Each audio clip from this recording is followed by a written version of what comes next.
True scary 911 calls that ended in real horror. Did you know some of the most terrifying horror stories in history didn't come from movies or books? They came from real people dialing 911, believing help was on the way, unaware they had just made their final phone call. Tonight, you'll hear true 911 calls that began with panic and ended in real, irreversible horror. Story 1. The call from inside the house. It was just after 2:17 a.m. when the dispatcher answered. A man whispered, barely breathing, "There's someone inside my house." The dispatcher asked the routine question, "Sir, is the intruder armed?" There was a pause. Then the man said something chilling. "I don't know. I can hear him breathing." Police were dispatched immediately, but minutes passed. The caller stayed on the line, whispering updates. Footsteps, a door creaking, closer. Then, suddenly, the line went silent. Dispatchers tried to call back. No answer. When police arrived, the front door was unlocked. No signs of forced entry. They found the caller in his bedroom, the phone still in his hand. The intruder? His roommate, who had been hiding in the house the entire evening.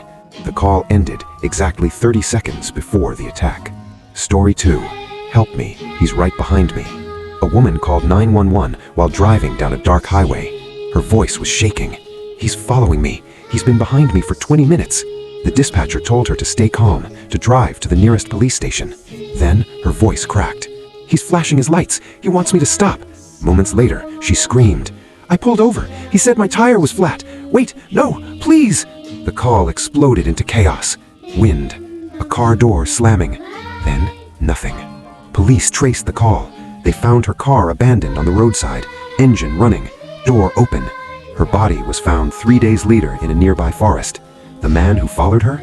He had made 6 similar stops that month. Only one ended in a 911 call. Story 3. The babysitter's last words. At 11:43 p.m., a babysitter dialed 911. She sounded confused, not hysterical. "I think someone is watching me."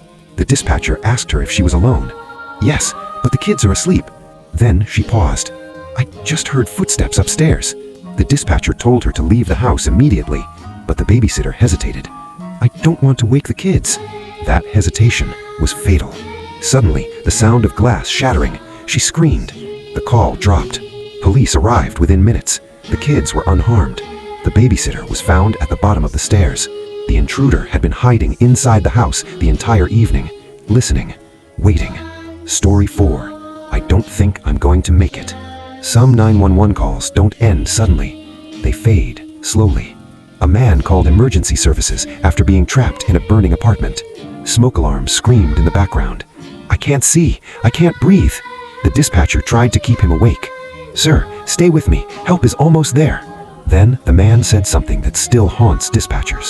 "I just wanted to live a normal life." His voice grew weaker. "I'm laying down now. It feels warm." The dispatcher begged him to stay awake, but the line went silent. Firefighters arrived 2 minutes too late.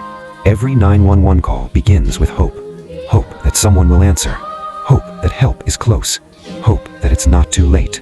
But sometimes help arrives seconds after the silence, and all that remains is a recording, a voice frozen in fear, proving that real horror doesn't always scream. Sometimes it whispers into a phone, and then it stops forever.